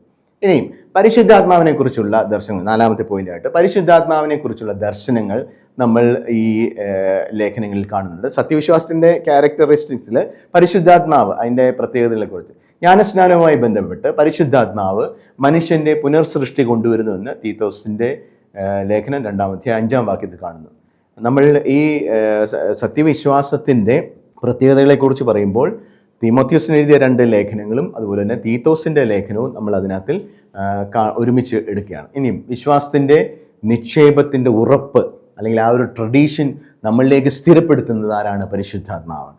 മനുഷ്യൻ്റെ പ്രയത്നങ്ങളെ മനുഷ്യൻ അതിനു വേണ്ടി പ്രയത്നിക്കുന്നു. അത് പ്രയത്നങ്ങളെ ഉയർത്തിപ്പിടിക്കാനും സ്ഥിരപ്പെടുത്തുവാനും ദൈവിക കൃപയിലൂടെ പരിശുദ്ധാത്മാവ് പ്രവർത്തിക്കുന്നു. ആണ് പരിശുദ്ധാത്മാവിൻ്റെ ഒരു ദർശനം ഈ ലേഖനങ്ങളിൽ കാണുന്നത്. ഇനിയും തെറ്റായ ഉപദേശങ്ങൾക്കെതിരെ നിലകൊള്ളുന്ന വളരെ ആവശ്യമാണ്. അതുകൊണ്ട് ഞാൻ മുമ്പ് പറഞ്ഞല്ലേ, അനന്തമായ വംശാവലികളും ഐതിഹ്യങ്ങളും ദൈവത്തിൻ്റെ പ്രവർത്തനത്തിൽ നിന്ന്, അതിൻ്റെ യഥാർത്ഥമായ പ്രവർത്തനത്തിൽ നിന്ന് നമ്മളെ തെറ്റിദ്ധരിപ്പിച്ച് മാറ്റുന്നതിനെതിരെ പൗലോസ്ലീഹ വിമർശിക്കുന്നുണ്ട്. തീമോഥെയോസിന് എഴുതിയ 1-ാം ലേഖനം 1-ാം അധ്യായം 3-4 വാക്യങ്ങൾ. അപ്പോൾ സത്യമായ ഉപദേശം, ശരിയായ ഡോക്ട്രിൻ തെറ്റായ ഉപദേശങ്ങളെ തിരുത്തുന്നു, വഴിതെറ്റിപ്പോകാതിരിക്കാൻ വിശ്വാസികളെ സഹായിക്കുന്നു. ഇനി ദൈവഭക്തി എന്ന് പറയുന്നതും വിശ്വാസത്തിൻ്റെ, യഥാർത്ഥ ഉപദേശത്തിൻ്റെ, സത്യവിശ്വാസത്തിൻ്റെ, ട്രൂ ഡോക്ട്രിൻ്റെ, ഓർത്തഡോക്സിയുടെ ഒക്കെ അടിസ്ഥാനമായിട്ട് ഈ ലേഖനങ്ങൾ അവതരിപ്പിക്കുന്നത്. തീമോഥെയോസിന് എഴുതിയ 1-ാം ലേഖനം 6-ാം അധ്യായം 11-ാം വാക്യവും തീമോഥെയോസിന് എഴുതിയ 2-ാം ലേഖനം 2-ാം അധ്യായം 22-ാം വാക്യങ്ങളും പറയുന്നുണ്ട്. നീതി, വിശുദ്ധി, വിശ്വാസം, സ്നേഹം, ക്ഷമ, വിനയം എന്നിവ പിന്തുടർന്നുകൊണ്ട് ദൈവഭക്തിയിൽ ജീവിക്കുക. അപ്പോൾ ദൈവഭക്തിയിൽ ജീവിക്കുമ്പോൾ അല്ലെങ്കിൽ വിശ്വാസം ജീവിതത്തിൽ പ്രതിഫലിക്കുന്നത് ഈ നന്മകളിൽ കൂടിയാണ്. കാരണം ശുദ്ധമായ ഹൃദയത്തിൽ നിന്നുള്ള സ്നേഹത്തിൽ ആധാരമിട്ടതാണ് വിശ്വാസം. തീമോഥെയോസിന് എഴുതിയ 1-ാം ലേഖനം 1-ാം അധ്യായം 5-ാം വാക്യത്തിൽ ഇപ്രകാരം പറയുന്നത്: നമ്മുടെ ഉപദേശത്തിൻ്റെ ലക്ഷ്യം പരിശുദ്ധമായ ഹൃദയത്തിലും നല്ല മനസ്സാക്ഷിയിലും നിഷ്കപടമായ വിശ്വാസത്തിലും നിന്ന് രൂപം കൊള്ളുന്ന സ്നേഹമാണ്. സ്നേഹത്തിൻ്റെ ആ ഒരു പ്രാധാന്യം അവിടെ നിൽക്കുന്നുണ്ട്. അത് ആ റിലേഷൻഷിപ്പ് യേശുവായിട്ടുള്ള ബന്ധത്തിൽ നിൽക്കുന്നുള്ളത് പോലെ തന്നെ ഈ സ്നേഹത്തിൽ നിലനിൽക്കുവാനുള്ള ഉപദേശങ്ങൾ, അതാണ് സത്യവിശ്വാസം എന്ന് പറയുന്ന ആ ഒരു കാര്യത്തിൻ്റെ ഭാഗമായിട്ട് വരുന്നു. അപ്പോൾ അതുകൊണ്ട് ഇതിൻ്റെ ഭാഗമായിട്ടാണ് ഈ മുമ്പ് പറഞ്ഞുള്ള ആ നന്മകളുടെ ഭാഗമായിട്ടാണ് ആത്മാവിനനുസരിച്ച് ജീവിക്കണം എന്നാണ് എല്ലാ ലേഖനങ്ങളും പറയുന്നത്. അതനുസരിച്ച് ജീവിക്കുന്നത് പോലെ തന്നെ നല്ല പ്രവർത്തികൾ ചെയ്യുന്നതിന് ഉള്ള ഒരു മുൻതൂക്കവും ഈ ലേഖനങ്ങൾ നമ്മൾക്ക് പറയുന്നു. അതായത് മറ്റുള്ളവയെ പോലെ ദാനധർമ്മവും ഒരു പുണ്യമായി മാറുന്നു. അപ്പോൾ ആത്മാവിലുള്ള ജീവിതത്തിൻ്റെ ഒരു ഭാഗമാണ്, അതിൻ്റെ പ്രതിഫലനമാണ്. ആണല്ലോ ഇപ്പോൾ നമ്മൾ കേട്ടത്. അതായത് ഏതൊക്കെ? നീതി, വിശുദ്ധി, വിശ്വാസം, സ്നേഹം, ക്ഷമ, വിനയം, ദാനധർമ്മം ഇവയെല്ലാം സത്യവിശ്വാസത്തിൽ, ട്രൂ ഡോക്ട്രിനിൽ നിലനിൽക്കുന്നു എന്നതിൻ്റെ പ്രതിഫലനമാണ്, തെളിവാണ്. അപ്പോൾ ക്രിസ്തീയ ജീവിതം എന്ന് പറയുന്നത് ഒരു സന്തുലിതാവസ്ഥയുടെ ഒരു ധാർമ്മികതയെ, എത്തിക്സിനെ സമന്വയിപ്പിക്കുന്നു. അതിൻ്റെ കേന്ദ്രം എന്ന് പറയുന്നതാണ് ദൈവഭക്തി. അല്ലെങ്കിൽ ഈ മതത്തിൻ്റെ കേന്ദ്രം എന്ന് പറയുന്നത് ദൈവഭക്തിയാണ്. അതിൻ്റെ എത്തിക്സ് എന്ന് പറയുന്നത് ഈ സ്നേഹത്തിൽ അധിഷ്ഠിതമാണ്. അതുകൊണ്ടാണ് ഇത് പറയുന്നത്, ഈ ധാർമ്മികത എന്ന് പറയുന്നത് ദൈവഭക്തി, യൂസേബിയ എന്ന വാക്ക് പ്രത്യേകിച്ച് ഉപയോഗിക്കുന്നുണ്ട്. തീമോഥെയോസിന് എഴുതിയ 1-ാം ലേഖനം 3-ാം അധ്യായം 16-ാം വാക്യം, 4-ാം അധ്യായം 7-ഉം 8-ഉം വാക്യങ്ങൾ. അപ്പോൾ സത്യമായ ഉപദേശം, ട്രൂ ഡോക്ട്രിൻ എന്തിലേക്ക് നമ്മളെ നയിക്കുന്നു? സ്നേഹത്തിലേക്കും ആത്മീയ വളർച്ചയിലേക്കും നമ്മളെ നയിക്കുന്നു. ഇനി ട്രൂ ഡോക്ട്രിൻ്റെ മറ്റൊരു ക്യാരക്ടറിസ്റ്റിക്, മറ്റൊരു പ്രത്യേകതയാണ് 7-ാമത്തെ പോയിന്റായിട്ട് നമ്മൾ വെക്കുന്നത്. ആത്മീയ പക്വതയെ ഇത് വളർത്തുന്നു. തീമോഥെയോസിന് എഴുതിയ 1-ാം ലേഖനം 4-ാം അധ്യായം 12-ാം വാക്യത്തിൽ പൗലോസ്ലീഹ തീമോഥെയോസിന് ഒരു ഉപദേശം കൊടുക്കുന്നുണ്ട്. ഈ ആത്മീയ പക്വതയുടെ കാര്യം പറഞ്ഞു. സത്യമായ ഉപദേശം അല്ലെങ്കിൽ ട്രൂ ഡോക്ട്രിൻ, ഓർത്തഡോക്സി ഒരാളുടെ വ്യക്തിത്വം ക്രിസ്തുയേശുവിൽ രൂപപ്പെടുത്തുന്നു. അതുകൊണ്ട് ആരും നിന്റെ പ്രായക്കുറവിൻ്റെ പേരിൽ നിന്നെ അവഗണിക്കുവാൻ ഇടയാകരുത്. വാക്കുകളിലും പെരുമാറ്റത്തിലും സ്നേഹത്തിലും വിശ്വാസത്തിലും വിശുദ്ധിയിലും നീ വിശ്വാസികൾക്ക് മാതൃകയായിരിക്കും. കാരണം അപ്പോൾ ഈ സത്യവിശ്വാസത്തിൻ്റെ പ്രതിഫലമാണ് എന്താണ്? വിശുദ്ധിയിലും സ്നേഹത്തിലും പെരുമാറ്റത്തിലും വാക്കുകളിലും ഒക്കെയുള്ള ആ ഒരു പക്വത. ആ ആത്മീയ പക്വത സത്യവിശ്വാസത്തിൻ്റെ അല്ലെങ്കിൽ ട്രൂ ഡോക്ട്രിൻ്റെ ഒരു എക്സ്പ്രഷൻ ആകും. അതുകൊണ്ട് അതിൻ്റെ ട്രൂ ഡോക്ട്രിൻ്റെ അല്ലെങ്കിൽ സത്യ പ്രബോധനത്തിൻ്റെ യഥാർത്ഥ വിശ്വാസത്തിൻ്റെ ഒരു സവിശേഷതയായിട്ട് ഈ ആത്മീയ പക്വത അല്ലെങ്കിൽ ഒരു വ്യക്തിയുടെ ഇടപെടലിലുള്ള വൈശിഷ്ട്യം പ്രാധാന്യമാകുന്നത് അതുകൊണ്ടാണ്. ഇനി ആത്മീയമായ സത്യവിശ്വാസത്തിൽ നിലനിൽക്കുവാനുള്ള വലിയൊരു സപ്പോർട്ട് എന്ത് തരുന്നു? ദൈവവചനം നമുക്ക് നൽകുന്നു.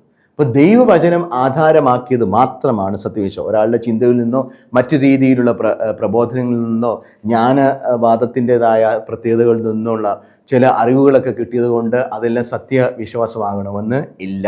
അത് മാനുഷികമാകാം. അപ്പം ഇതിനെന്താണ് കൃത്യമായിട്ട് പറയുന്നുണ്ട്. തീമോഥെയോസിന് 2-ാം ലേഖനം 3-ാം അധ്യായം 16-ും 17-ും വാക്യങ്ങളിൽ നമ്മൾ വളരെ ദൈവവചനത്തിൻ്റെ ആ ഒരു പ്രാധാന്യം, ആ ഒരു ദൈവവചനം എങ്ങനെയാണ് നമ്മളെ സത്യവിശ്വാസം നിർത്തുന്നത് എന്നുള്ള പ്രാധാന്യം. സത്യമായ ഉപദേശം ദൈവവചനത്തിന് അധിഷ്ഠിതമായിരിക്കണം. ദൈവവചനത്തിൽ അധിഷ്ഠിതമായി നമ്മൾ ജീവിക്കുമ്പോൾ നമ്മൾ സത്യമായ ഉപദേശത്തിലും സത്യവിശ്വാസം ജീവിക്കും. അതുകൊണ്ടാണ് പറയുന്നത് വിശുദ്ധ ലിഖിതമെല്ലാം ദൈവനിവേശിതമാണ്. അവ പ്രബോധനത്തിനും ശാസനത്തിനും തെറ്റുതിരുത്തലിനും നീതിയിലുള്ള പരിശീലനത്തിനും ഉപകരിക്കുന്നു. ഇതുവഴി ദൈവഭക്തനായ മനുഷ്യൻ പൂർണ്ണത കൈവരിക്കുകയും എല്ലാ നന്മ പ്രവർത്തികൾ ചെയ്യുകയും ചെയ്യുന്നതിന് പര്യാപ്തമായി തീരുകയും ചെയ്യുന്നു. അപ്പോൾ ഇതാണ് ആ ഒരു കാര്യം, ദർശനം. ഇനി സഭയെക്കുറിച്ചുള്ള ഒരു ദർശനവും ഈ ലേഖനങ്ങൾ പറയുന്നത്. സഭയെ ഒരു കുടുംബത്തിൻ്റെ ഭാവത്തിലാണ് പറയുന്നത്. അപ്പോൾ സഭയെ വിശേഷിപ്പിക്കുന്നത് സത്യത്തിൻ്റെ തൂണും കോട്ടയുമായ ദൈവഭവനം അല്ലെങ്കിൽ ദൈവിക കുടുംബം എന്നാണ് സഭയെ വിശേഷിക്കുന്നത്. തീമോഥെയോസിന്റെ 1-ാം ലേഖനം 3-ാം അധ്യായം 15-ാം വാക്യം. അതുപോലെ തന്നെ ഘടനാപരമായ ഒരു ശ്രേണിയുടെ വികസനത്തിന് അടിത്തറയിടുന്ന ജീവിക്കുന്ന ദൈവത്തിൻ്റെ സഭ, അതൊരു കുടുംബ മാതൃകയിലാണ് ഈ ലേഖനങ്ങൾ മനസ്സിലാക്കുന്നത്. അതുകൊണ്ട് തന്നെയാണ് സഭയിലെ നേതാക്കന്മാർക്ക് അവരുടെ കുടുംബജീവിതം നല്ലപോലെ നിയന്ത്രിക്കുകയും മാതൃകായോഗ്യമായ കുടുംബജീവിതം നയിക്കുന്നവരാണെന്നുള്ള ആ ഒരു ദർശനം ഈ ലേഖനത്തിൽ കടന്നു വരുന്നത്. കാരണം അന്നത്തെ സഭയിലെ നേതാക്കന്മാർ അതുവരെ ആ വ്യക്തിയുടെ അല്ലെങ്കിൽ ഇവരുടെ വ്യക്തിത്വം മാത്രമേ ഈ സഭാ നേതൃത്വത്തിൻ്റെ അല്ലെങ്കിൽ ഇവരുടെ തെരഞ്ഞെടുപ്പ് മാത്രമേ സഭാ നേതൃത്വത്തിൻ്റെ ആ ഒരു അവസ്ഥ ഒരു സവിശേഷതയായിട്ട് അല്ലെങ്കിൽ അതിൻ്റെ റിക്വിസിറ്റ് ആയിട്ട് വരുന്നുണ്ടായിരുന്നുള്ളൂ. പക്ഷേ ഈ ലേഖനങ്ങളിൽ അവരുടെ കുടുംബമാക്കി അല്ലെങ്കിൽ കുടുംബജീവിതത്തിൻ്റെ മാതൃക, അവരുടെ ആ ഒരു പ്രത്യേകത, അത് കുടുംബ മാതൃകയിൽ സഭയും വെക്കുകയാണ്. സഭയൊരു വലിയ കുടുംബം. അതുകൊണ്ടാണ് 2-ാം വത്തിക്കാൻ കൗൺസിൽ പറഞ്ഞത് ഗാർഹിക സഭ എന്ന് കുടുംബത്തെ പറഞ്ഞുകൊണ്ടിരുന്നത്. അതായത് building blocks of the tiniest building block, basic building block of the church is family എന്ന് പറയുന്ന ആ ഒരു ഇത്. അപ്പോൾ സഭ വിശ്വാസികളുടെ ഒരുമിച്ചുള്ള ഒരു കുടുംബമാണ്. തീമോഥെയോസിന് എഴുതിയ 1-ാം ലേഖനം 3-ാം അധ്യായം 4-5 വാക്യങ്ങളിൽ ഇത് പറയുന്നുണ്ട്. അപ്പോൾ നേതാക്കൾ സ്വന്തം കുടുംബം നല്ലപോലെ നിയന്ത്രിക്കേണ്ടവരാണ്. ഇനിയും ഇവിടെ നമുക്ക് കാണുന്ന മറ്റൊരു പ്രത്യേകതയുണ്ട്. സഭാഘടനയും നേതൃത്വവും നമ്മൾ കാണുന്നുണ്ട്.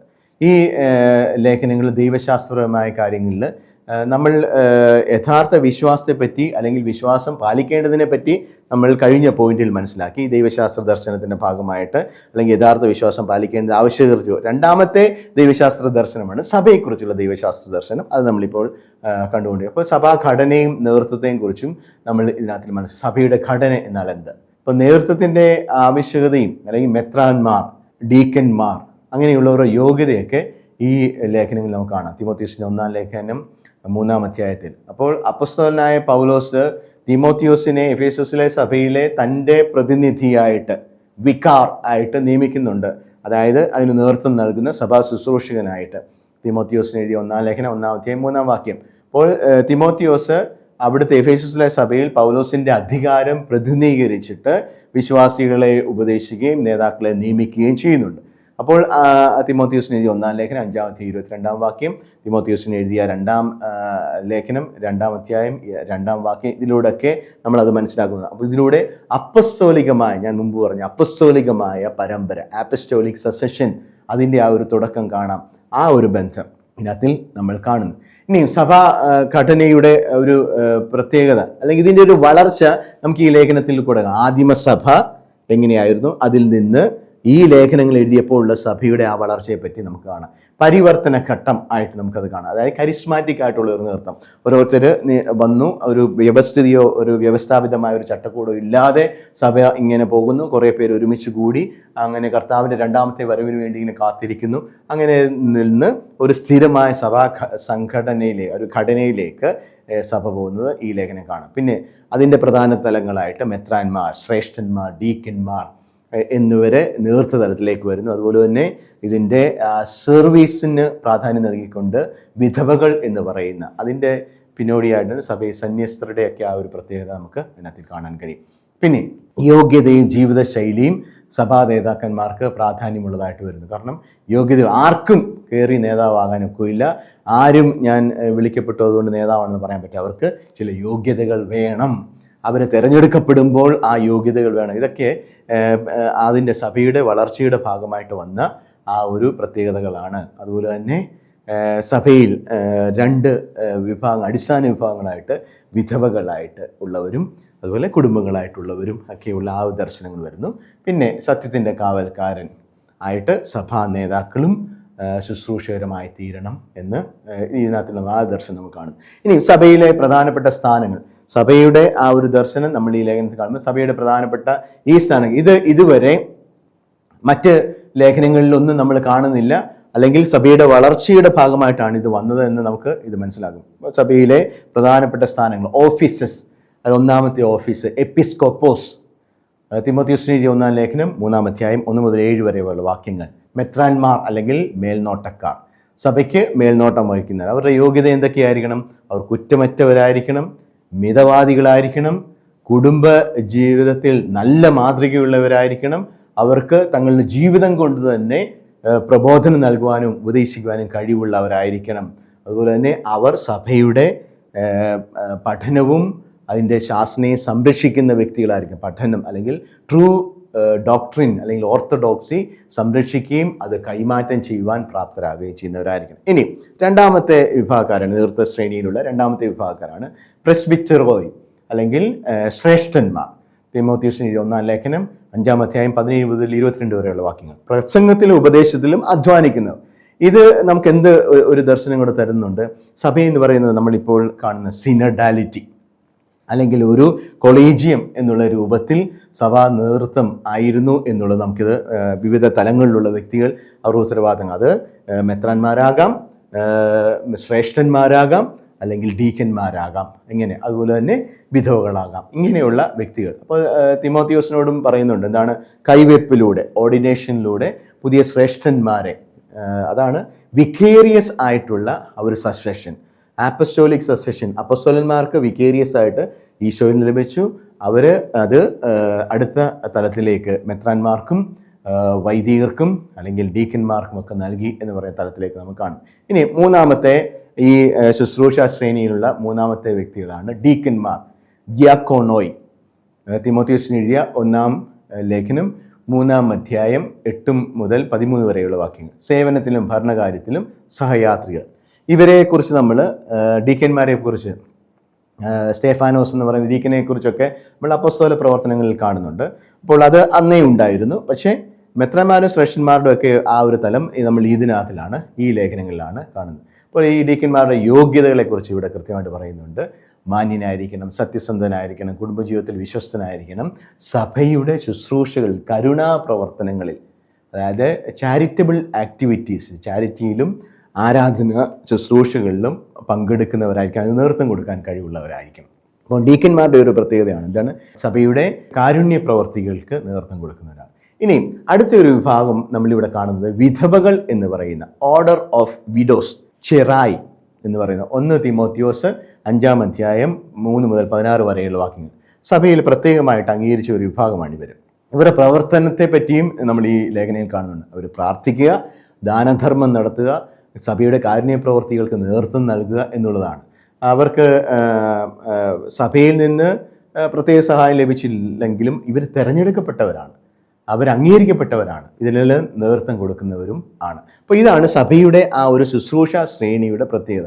ഇനിയും നമ്മൾ ഓർക്കുക, ഇതിനകത്തിൽ നമ്മൾ പ്രീസ് എന്ന് പറയുന്ന വാക്ക് അല്ലെങ്കിൽ പുരോഹിതന്മാർ എന്ന വാക്ക്, ഹീറോയ് എന്ന വാക്ക് ഈ ലേഖനങ്ങളിൽ കാണുന്നില്ല. അപ്പോൾ അത് നമ്മൾ ഓർക്കുക. ചിലപ്പോൾ ശ്രേഷ്ഠന്മാർ എന്നുള്ള ഹീറോയ്ക്ക് പകരം നിൽക്കുന്നതായിരിക്കാം, അല്ലെങ്കിൽ പുരോഹിതന്മാർ.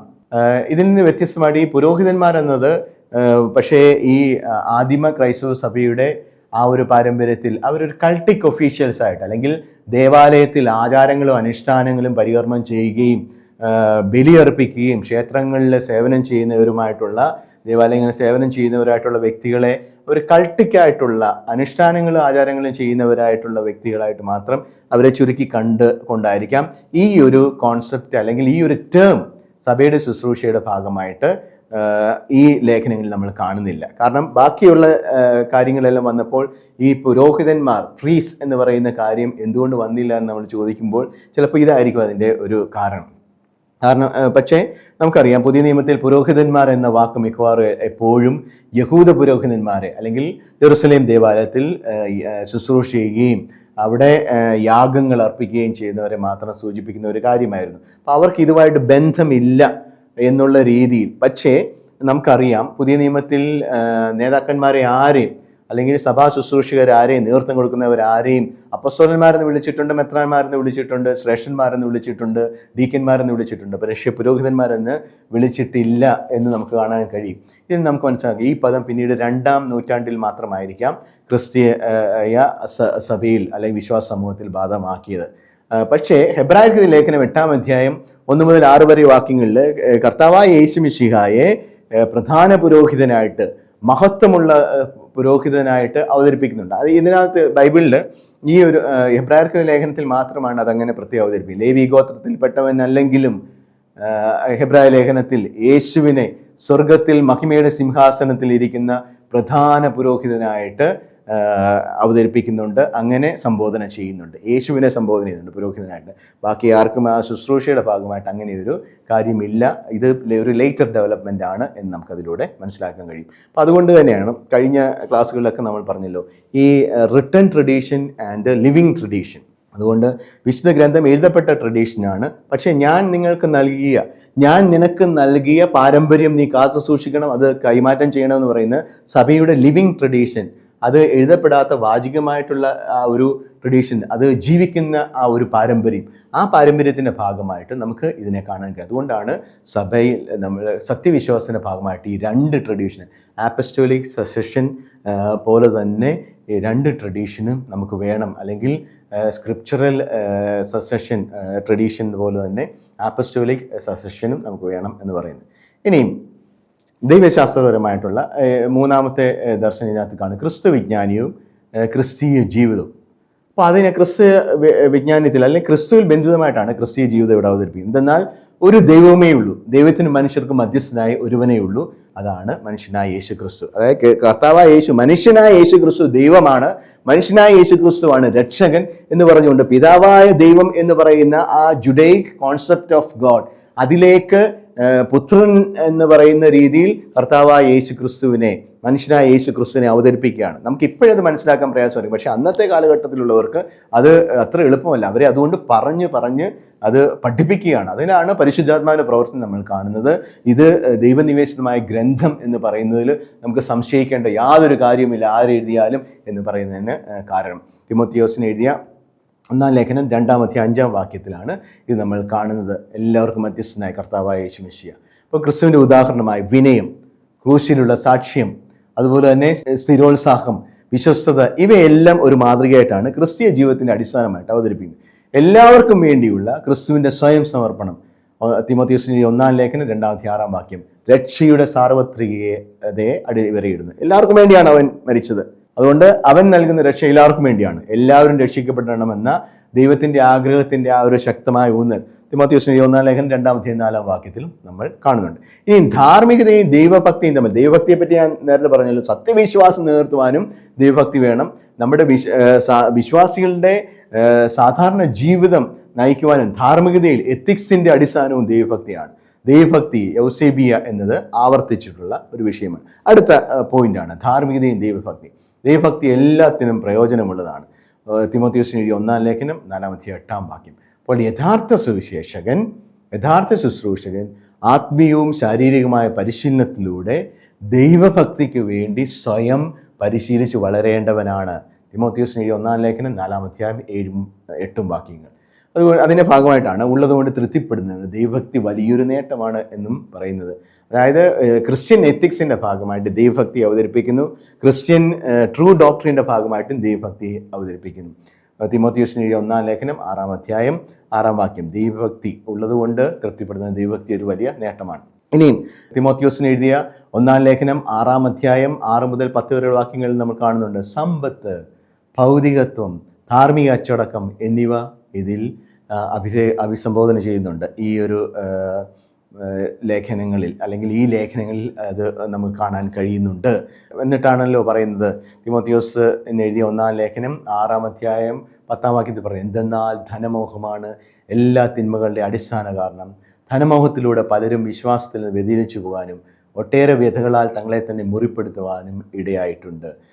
തിമോത്തിയോസിന്റെ 1-ാം ലേഖനം 6-ാം അധ്യായം 11-ാം വാക്യത്തിൽ എന്ത് പറയുന്നു? ക്രിസ്തീയ ജീവിതം സ്നേഹം, വിശ്വാസം, സഹിഷ്ണുത, വിശുദ്ധി എന്നിവയാൽ അടയാളപ്പെടുത്തിയിരിക്കുന്നു. ഇതിൽ വളരുവാൻ എന്ത് വേണം? ദൈവഭക്തി വേണം. ക്രിസ്ത്യൻ ലൈഫ് അതിൻ്റെ മാതൃക ആരാണ്? കർത്താവായ യേശു മിശിഹാ. അപ്പോൾ ക്രിസ്റ്റോളജിയുടെ ഭാഗമായിട്ട് ഇത് അവതരിപ്പിച്ചുകൊണ്ട് ദൈവഭക്തിയെ എല്ലാത്തിൻ്റെ അടിസ്ഥാനമായിട്ട് വെക്കുകയും ചെയ്യുന്നു. ഇനി അടുത്ത പോയിന്റ്, കഷ്ടപ്പാടുകളും സ്ഥിരോത്സാഹത്തെ പറ്റിയിട്ടുള്ള കാര്യം. സ്ഥിരോത്സാഹത്തോടുകൂടി കഷ്ടപ്പാടുകൾ എന്തിനു സഹിക്കണം? ക്ലേശങ്ങൾ ശുശ്രൂഷയുടെ അവിഭാജ്യ ഘടകമായിട്ട് പൗലോസ് ലേഖ അവതരിപ്പിക്കുന്നു. തിമോത്തിയോസിന് എഴുതിയ 2 ലേഖനം 1 അധ്യായം 8 വാക്യം. അതുകൊണ്ട് യേശു ക്രിസ്തുവിൻ്റെ നല്ല പടയാളിയെ പോലെ കഷ്ടപ്പാടുകൾ സഹിക്കുക, സഹനത്തിലൂടെ വിശ്വാസത്തിൽ വളരുക. സഹനത്തിലൂടെ സത്യവിശ്വാസത്തിന് വേണ്ടി സഹിക്കേണ്ടി വന്നാലോ നിനക്ക് ക്രിസ്തുവിൻ്റെ പടയാളികളെ പോലെ ആയിരിക്കുക.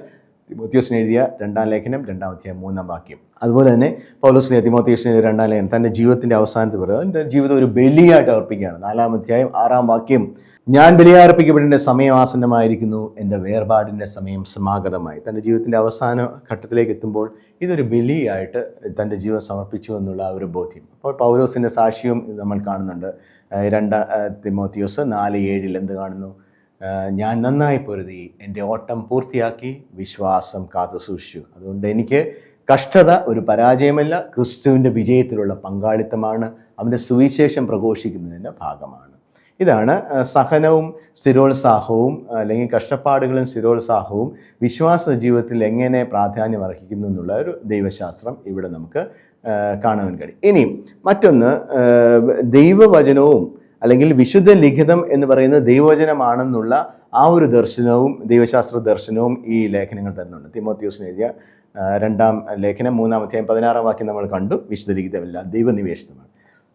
പ്രബോധനത്തിനും ശാസനത്തിനും തെറ്റുതിരുത്തലും നീതിയുള്ള പരിശീലനത്തിനും ഉപകരിക്കുന്നു. ഇതുവഴി ദൈവഭക്തനായ മനുഷ്യൻ പൂർണ്ണത കൈവരിക്കുക, എല്ലാം നല്ല പ്രവർത്തികൾ ചെയ്യുവാൻ പര്യാപ്തനായി തീരുകയും ചെയ്യുന്നു. വിശ്വാസികളെ രൂപപ്പെടുത്തുന്നതിലും സഭയെ നയിക്കുന്നതിലും വിശുദ്ധ ലിഖിതത്തിൻ്റെ അധികാരം ഇതിലൂടെ എടുത്തു കാണുന്നത്. ഇത് മറ്റൊരു ദൈവശാസ്ത്രം. ഇനി യുഗാന്ത ദൈവശാസ്ത്രവും അന്തിമ പ്രതിഫലവും അല്ലെങ്കിൽ സമ്മാനവും പറ്റിയും ഈ ലേഖനങ്ങൾ പറയുന്നു. നിത്യജീവന്റെ പ്രത്യാശയും നീതിയുടെ കിരീടവും, നീതിപൂർവ്വം വിധിക്കുന്ന കർത്താവ് ആ ദിവസം അത് എനിക്ക് സമ്മാനിക്കും, എനിക്ക് മാത്രമല്ല അവൻ്റെ ആഗമനത്തെ സ്നേഹപൂർവ്വം ഉറ്റുനോക്കിക്കൊണ്ടിരിക്കുന്ന എല്ലാവർക്കും. അപ്പം യുഗാന്തം എന്ന് പറയുന്നത് അത് ഓൾറെഡി വന്നു കഴിഞ്ഞു എന്ന് പറഞ്ഞ ചിലരുടെ തെറ്റായ ബോധ്യത്തെ അല്ലെങ്കിൽ തെറ്റായ പഠനത്തെ, ഉപദേശങ്ങളെ, പ്രബോധനങ്ങളെ തിരുത്തുന്ന രീതിയിലാണ് അത് പറയുന്നത്. തിമോത്തിയോസിന് എഴുതിയ 2 ലേഖനം 4 അധ്യായം 8 വാക്യത്തിൽ പറയുന്നത്. അതുപോലെ തന്നെ വ്യാജ ഉപദേഷ്ടാക്കളുടെ കാര്യം പറഞ്ഞുകൊണ്ട് പറഞ്ഞു അവർ അന്ത്യനാളുകളുടെ അടയാളമാണ്. തിമോത്തിയോസിന് എഴുതിയ 2 ലേഖനം 3 അധ്യായം 1 മുതൽ 5 വരെയുള്ള വാക്യങ്ങളിലെല്ലാം അത് കൃത്യമായിട്ട് പറയുന്നുണ്ട്. അപ്പോൾ യുഗാന്ത്യം, ഇപ്പോൾ ഒരു കാര്യം മനസ്സിലാക്കിക്കൊള്ളുക, അവസാന നാളുകളിൽ ക്ലേശപൂർണമായ സമയങ്ങൾ വരും. അവർ ഭക്തിയുടെ ബാഹ്യരൂപം നിലനിർത്തിക്കൊണ്ട് അതിൻ്റെ ചൈതന്യത്തെ നിഷേധിക്കും, അവരിൽ നിന്ന് അകന്നു നൽകുക, ഇല്ലെങ്കിൽ നിങ്ങളും വഴിതെറ്റിപ്പോകും. തിമോത്തിയോസിന്റെ 2 ലേഖനം 3 അധ്യായം 1 മുതൽ 5 വരെയുള്ള വാക്യങ്ങൾ. അപ്പോൾ ഇത്രയും കാര്യങ്ങളാണ് നമ്മൾ ഈ ലേഖനങ്ങളുടെ ദൈവശാസ്ത്ര ദർശനങ്ങളായിട്ട് മനസ്സിലാക്കാൻ കഴിയുന്നത്. അപ്പോൾ ഈ ലേഖനങ്ങൾ വായിക്കുമ്പോൾ അത് കൂടുതൽ നമുക്ക് മനസ്സിലാക്കാൻ കഴിയും. അപ്പോൾ അത് നമ്മൾ ഓർക്കുക, സുവിശേഷങ്ങൾ രചിക്കുന്നതിന് വളരെ മുമ്പ് തന്നെ പൗലോസിൻ്റെ ലേഖനങ്ങൾ പലതും സഭാസമൂഹങ്ങളിൽ പ്രചാരത്തിൽ വന്നിരുന്നു. അതുകൊണ്ട് പൗലോസിൻ്റെ ലേഖനങ്ങളെല്ലാം ആദിമസഭയുടെ ചരിത്രത്തിലേക്ക് വെളിച്ചം വീശുന്ന ആധികാരിക രേഖകളാണ്. അപ്പോൾ ആദിമസഭയെ പറ്റി നമുക്ക് മനസ്സിലാക്കണമെന്നുണ്ടെങ്കിൽ ആദിമസഭയുടെ വിശ്വാസത്തിലുള്ള വളർച്ച, സഭാജീവിതത്തിലുള്ള വളർച്ച, ദൈവശാസ്ത്രത്തിലുള്ള വളർച്ച, വിശ്വാസ ദർശനങ്ങളുള്ള വളർച്ച, ഇവയൊക്കെ മനസ്സിലാക്കാൻ പൗലോസിന്റെ പേരിലുള്ള ഈ ലേഖനങ്ങൾ നമ്മളെ സഹായിക്കും. അതുപോലെ തന്നെ സഭയുടെ വിവിധ ശുശ്രൂഷകളെക്കുറിച്ചും സഭാ സംവിധാനങ്ങളെക്കുറിച്ചും പ്രസ്തുത ശുശ്രൂഷയിലേക്ക് നിയമിക്കപ്പെടുന്നവരുടെ യോഗ്യതകളെക്കുറിച്ചും അറിവ് നമുക്ക് പ്രത്യേകിച്ച് ഈ തിമോത്തിയോസിന് എഴുതിയ 2 ലേഖനങ്ങളും തീത്തോസിന് എഴുതിയ ലേഖനങ്ങളും നമുക്ക് നൽകുന്നുണ്ട്. അതുകൊണ്ട് തിമോത്തിയോസിനെയും തീത്തോസിനെയും വ്യക്തിപരമായി അഭിസംബോധന ചെയ്തുകൊണ്ട് എഴുതപ്പെട്ട കത്തുകൾ ആണ് ഇവ എന്നതുകൊണ്ട് ഇവയെ നമ്മൾ വ്യക്തിപരമായിട്ടുള്ള കത്തുകളായി മാത്രം നാം പരിഗണിക്കരുത്. മറിച്ച് സഭാ സമൂഹങ്ങൾക്ക് മുഴുവൻ നൽകപ്പെട്ടതാണ് ഈ ലേഖനങ്ങൾ. അപ്പോൾ സഭാ സമൂഹത്തിന്റെ ആരാധന സമ്മേളനങ്ങളിൽ വായിക്കുവാൻ ഉദ്ദേശിച്ചുകൂടിയാണ് ഈ ലേഖനങ്ങൾ എഴുതപ്പെട്ടിരിക്കുന്നത്. ചില വ്യക്തികളെ അത് അഭിസംബോധന ചെയ്തിട്ടുണ്ടെങ്കിലും അവരായിരിക്കുകയോ അവർ പ്രതിനിധീകരിക്കുകയോ ചെയ്യുന്ന സഭാ സമൂഹത്തെ മുഴുവൻ കണ്ടുകൊണ്ടാണ് ഈ ലേഖനങ്ങൾ എഴുതപ്പെട്ടിരിക്കുന്നതെന്ന് നമ്മൾ ഇത് പഠിക്കുമ്പോഴും വായിക്കുമ്പോഴും മനസ്സിലാക്കാം. അതുകൊണ്ട് ഈ ലേഖനങ്ങളുടെ ചരിത്ര പശ്ചാത്തലം ഏതാണ്ട് ഒരുപോലെയാണെന്നുള്ളത് നമ്മൾ മനസ്സിലാക്കുക. ഇവയിൽ ഉപയോഗിച്ചിരിക്കുന്ന ഭാഷാ ശൈലിയും പ്രമേയങ്ങളും ഒക്കെ ഈ ലേഖനങ്ങൾ തമ്മിലുള്ള പരസ്പര ബന്ധവും എടുത്തു കാണിക്കുന്നുണ്ട്. ഏതൊക്കെ ലേഖനങ്ങൾ? തിമോത്തിയോസിന് എഴുതിയ 2 ലേഖനവും തീത്തോസിന് എഴുതിയ ലേഖനവും. തീത്തോസിൻ്റെ ലേഖനം നമ്മൾ അടുത്ത എപ്പിസോഡിൽ കുറച്ചുകൂടെ ഒന്ന് മനസ്സിലാക്കും. പക്ഷേ തീത്തോസിൻ്റെ ലേഖനത്തിലുള്ള പല കാര്യങ്ങളും ദൈവശാസ്ത്ര ദർശനങ്ങളൊക്കെ ഈ ലേഖനങ്ങൾ ഒരുമിച്ചങ്ങ് പറഞ്ഞതേ ഉള്ളൂ.